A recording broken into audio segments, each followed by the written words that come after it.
ऐसी interesting stories की video देखने के लिए हमारे चैनल को लाइक कीजिए, सब्सक्राइब का बटन और बेल आइकॉन को प्रेस कीजिए। एक सहरा में जहाँ धूप बहुत तेज थी, वहाँ एक छोटा सा ऊंट का बच्चा था और उसकी समझदार माँ भी थी। वो दोनों गर्म धूप में रेत के मैदान में घूमते, अपने लंबे पट्ठों और झलमलाती आंखों के साथ। एक दिन जब वो दोनों एक दरख्त के नीचे आराम कर रहे थे, ऊंट के बच्चे ने अपनी माँ से एक सवाल किया, माँ, हमारे कोहान क्यों हैं?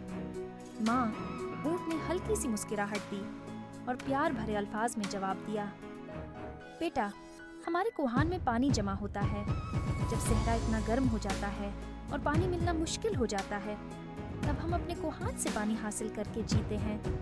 ये हमारी खूबी है जो हमें उस गर्म सहरा में जीने में मदद करती है।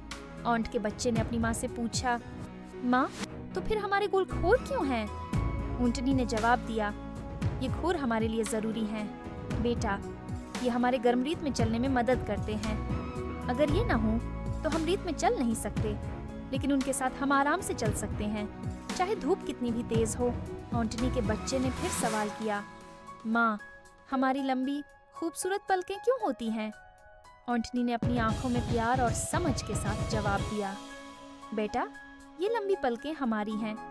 आंखों को सहरा के रेगिस्तान में उछलती हुई रेत से बचाती हैं। जब भी रेत का तूफान आता है, ये बड़ी बड़ी पलकें हमारी आंखों की रेत से हिफाजत करती हैं ताकि हम साफ देख सकें। ऊंट के बच्चे ने फिर सवाल किया, लेकिन माँ, अगर हमारे जिस्म की सारी खूबियाँ सहरा के लिए हैं, तो हम यहाँ ज़ू में क्यों हैं?